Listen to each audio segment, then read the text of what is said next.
아, 너무 또 안타깝네요. 뭐야? 대구 사망 1가족 3명 부검 완료. 자녀 사망 원인 다각도 수사. 이거 아직까지 원인이 분명하게 밝혀지지 않은 것 같은데요. 어떤 사건인가요? 이게 지금. 요거는 지난 10일 새벽 35분쯤에 신천동 아파트에서 화재가 일어나서 일가족이 사망한 그 사건을 지금 경찰이 수사 중이고 부검을 완료를 했습니다. 이거는 이게 경찰이 이제 불이 이제 19분 만에 진화가 됐고 발화 지점이 여러 곳이지만 타는 적이 크지 않은 점 등에 비춰서 10대 자녀 2명의 사망 원인이 질식사인지 외부 충격 때문인지 등을 다각도로 지금 수사를 하고 있는데 얘는 지금 실화인지 방화인지가 명확하게 나와 있지는 않아요. 이제 지금 이제 수사를 하고 있는 중이고 근데 이상한 거는요. 이 오전 발생한 화재로 해서 어머니 A 씨는 지상 화단으로 추락해서 숨진 채 발견이 됐고 아들 B군 그러니까 13살짜리 딸 C양 11살은 안방에서 심정지 상태로 발견이 됐고요. 그 다음에 이 현장 합동 감식에서 안방 등 4곳에서 양초와 성냥이 발견된 거예요. 그리고 문을 따고 들어갔더니 네. 그 문 앞에 바리케이트 쳐. 예. 가구로 서랍장 같은 거를 이렇게 쌓아놨다라는 거죠. 이거는 소방관 분들이 들어오는 거를 불편하게 만들기 위한 목적인 그렇죠. 거죠. 예. 일단은 지금 불이 난 지 19분 만에 진화가 된 걸로 봤을 때 큰 불은 아닌 것 같고요. 그리고 지방 곳곳에 이제 뭐 발화 지점이 있는데 그러니까 누군가가 이렇게 화재로 인해서 사망할 정도의 큰 불이 일단 아닌 것 같은 의문점 첫 번째.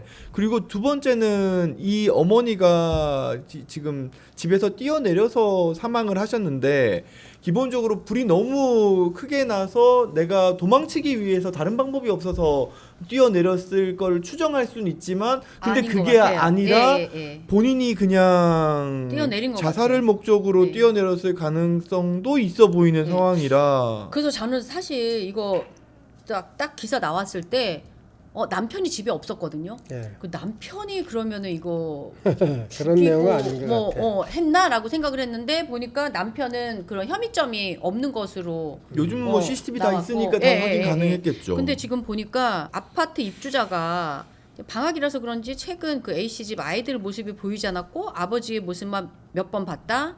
평소 다른 입주자들이 인사도 받지 않고 항상 계단으로 다녔다. A 씨에 대한 이야기인 거예요. 네. A 씨 얼굴이 어두워 보여 우울증 등을 의심했다. 이런 내용이 있고 집 앞에 CCTV를 설치를 해놨는데 그 택배 물건이 없었대요. 이 집은 거의 택배 물건이 없었고 뭐 이런 그리고 이제 아파트에 절도 신고를 해가지고 경찰이 출동한 적도 없고 그런데 또 이웃과 교류가 전혀 없는 A 씨가 그 최근 딸이 다니는 초등학교에서 배식 등 봉사활동을 자발적으로 했다. 그래서 자녀에 대한 사랑이 남달랐던 것으로 전해졌다. 이거 도대체 우울증이랑은 좀 다른 내용이네요. 네, 그렇죠. 그러니까 요 내용을 보면 이 사람이 우울증인가라는 생각을 또 들기도 하는데 불은 신천동 아파트에서 났거든요. 네.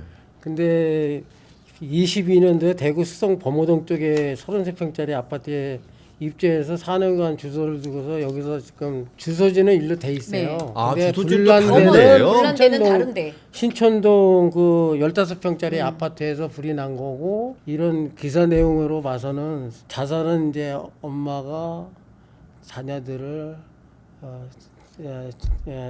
살해한 거죠. 살해를 하고 그럴 가능성이 있다는 거죠. 그다음에 본인은 자살을 하지 않았을까 하는 그 추정을 해요. 이거는 부검해 보면 바로 나오기는 하겠네요. 네, 바로 나오죠. 질식사가 아니면 질식사인지 네. 화염에 의한 질식사인지 또 뭐 목졸림에 의한. 네. 근데 부검 완료했는데 말을 안 하네. 부검 완료했는데 애들이 어떻게? 근데 급하게 기사를 네. 썼나 봐요. 네. 부검까지의 사항에 대해서만. 네.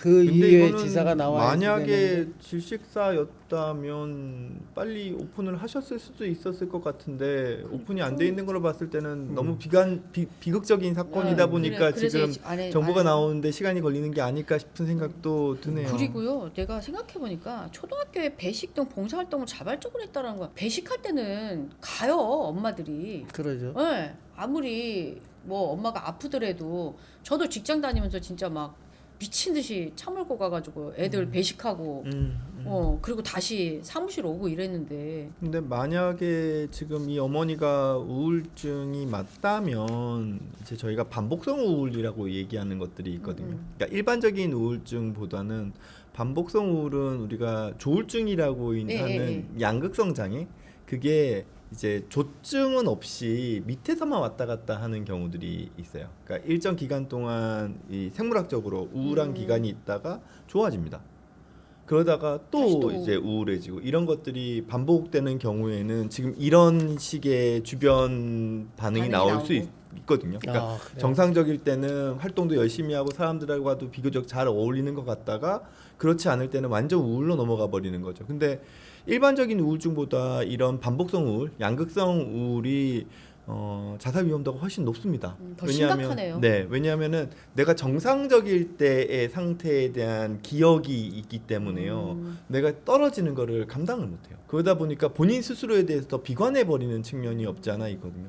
근데 다만 이게 만약에 또 이 가족에 대한 살해 후 자살이라면 이거는 아무리 어머니께서 뭐 어떤 뭐 가정사적 어려움이든 정신적인 질병이 있으시건 이거는 그 누구에게도 이해받을 수 없는 행위라는 거는 더 강조를 하고 싶은 거죠.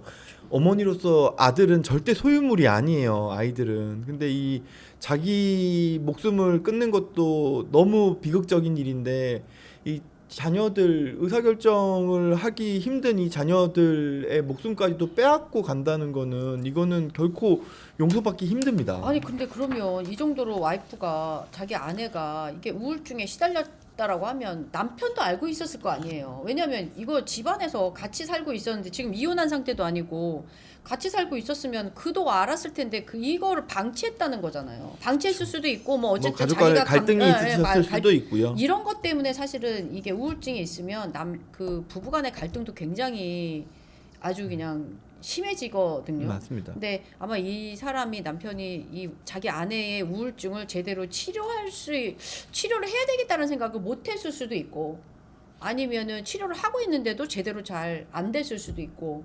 우울증의 이제 저 증상이 어떤다 좀 알고 싶어요, 제가. 왜냐면 그 강도가 초기와 중기와 아주 최대한의 아주 중증이었을 때. 물론 우울증의 증상은 여러 가지가 있죠. 기분이 우울한 건 물론 당연히 있을 거고요. 네. 그리고 뭐 에너지가 떨어져서 처지고 만사 의욕이 없고 뭐 이런 것도 있겠지만 우울증의 가장 위험한 증상은 판단의 왜곡이에요. 네, 지금 무슨 얘기냐면 우리가 중립적으로 모든 것을 바라볼 수 있는 영역을 다 부정적으로 바라보고 그래요. 네, 이게 극단적인 비관주의로 바뀌어버려요. 마치 색안경을 꼈듯이 모든 세상이 다 비관적이고 부정적이고 어떠한 해결책도 나오지 않는 나한테는 절망밖에 없다라는 식의 왜곡된 판단이 생겨버리거든요. 그러니까 이제 이 극단적으로 가게 되는 측면이 없지 않아 있고요. 근데 그렇다는 얘기는 이거는 그래서 요즘 우울증에서는 생각을 좀 끊어주는 약을 사용합니다. 그럼 생각이 너무 많을 때 우리의 판단은 비관적으로 바뀌어버리거든요.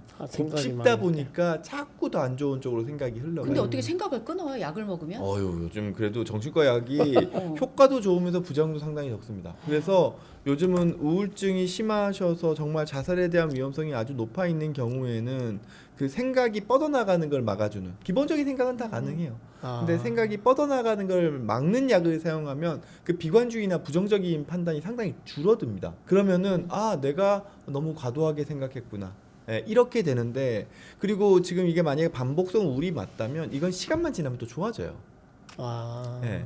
그래서 우울증을 앓고 계시는 분들한테 꼭 드리고 싶은 말씀은 지금 내가 아주 절망적이고 모든 게 다 끝났다고 판단하실지 모르겠지만 이게 일정 부분은 왜곡된 판단이 포함되어 있습니다. 그래서 시간이 지나고 또 분명히 치료를 받으면 나의 판단은 다시 돌아와요. 그래서 지금의 상황을 가장 뭐 극단의 상황이다라고 단정 짓지 않으셨으면 좋겠고, 꼭 그 정신과적인 전문 치료를 받으시면 이건 분명히 좋아지실 수 있다라는 말씀을 치료가 드립니다. 되네요. 아, 충분히 됩니다. 와. 예, 근데 우울증 약을 계속 분명히 먹어야 치료가 되지 됩니다. 않아요? 네. 아, 근데 이게 이런 건 있어요. 약을 끊으면 다시 그 증상이 나타나던데. 환경적인 요인으로 인해 가지고 우울 증상이 계신 경우에는 환경적인 요인이 좋아지면은 자연스럽게 좋아져요. 그러면 약을 굳이 계속 드실 필요는 없고요. 이런 생물학적인 요인 때문에 반복적인 우울이 생기시는 경우에는 증상이 심할 땐 당연히 약이 좀 많아질 수 있습니다. 근데 안정을 찾은 다음에는 흔들리지만 않게끔 해주는 예방적인 약 용량으로 사용하면 약 용량을 상당히 줄일 수 있어요. 네. 그래서 정신과 약을 뭐 한 번 먹으면 뭐 평생 동안 센 약을 계속 먹어야 된다, 이렇게 오해 안 하셨으면 좋겠습니다. 아유, 아주 좋은 얘기를 아유, 해주셨습니다. 아니 이게 지금 이런 상황이 되게 계속 일어나잖아요. 네, 지금 네. 뭐 부모가 자살하면서 자녀 살해하고서 죽고, 저도 여기서 몇 번을 우리가 다뤘었잖아요. 그러니까 이와 같은 끊임없이 내용이 다뤘죠. 예. 보면 이제 대부분 그 선생님이 말씀하셨듯이 우울증에 의한 그런 자살이잖아요. 지금처럼 우울증이 치료가 될 수 있다는 거를 말씀해 주시는 게 너무 좋은 것 같아요. 그래서 결정된 절망이란 없습니다. 예.